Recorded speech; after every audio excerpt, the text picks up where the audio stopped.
वासुकी की कहानी यहां नहीं रुकती। अब आने वाला था वो दिन जो वासुकी की असली परीक्षा था। वो दिन जब उनकी जान दांव पर थी, जब उन्हें एक ऐसे काम के लिए हां कहनी थी जिसका दर्द शायद मृत्यु से भी बड़ा था।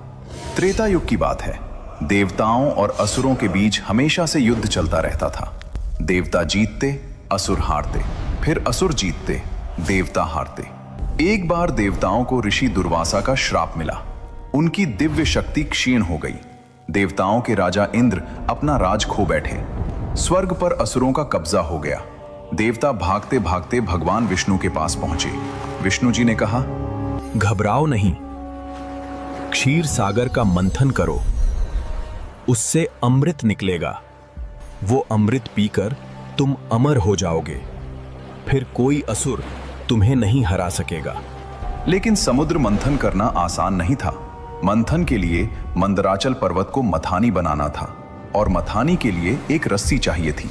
कोई साधारण रस्सी नहीं, ऐसी रस्सी जो पूरे मंदराचल पर्वत को थाम सके, जिसमें इतनी शक्ति हो कि देवता और असुर दोनों मिलकर खींचें तो भी टूटे नहीं।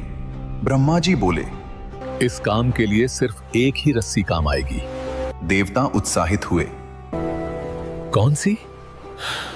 ब्रह्मा जी ने कहा, वासुकी।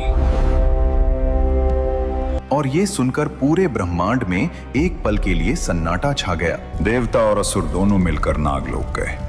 वासुकी अपने राज सिंहासन पर बैठे थे। देवताओं ने हाथ जोड़े, असुरों ने सिर झुकाया। बोले, हे नागराज, हमें आपकी जरूरत है, समुद्र मंथन के लिए, सृष्टि की रक्षा के लिए। वासुकी समझ गए क्या मांगा जा रहा है। वो जानते थे इस काम में क्या होगा।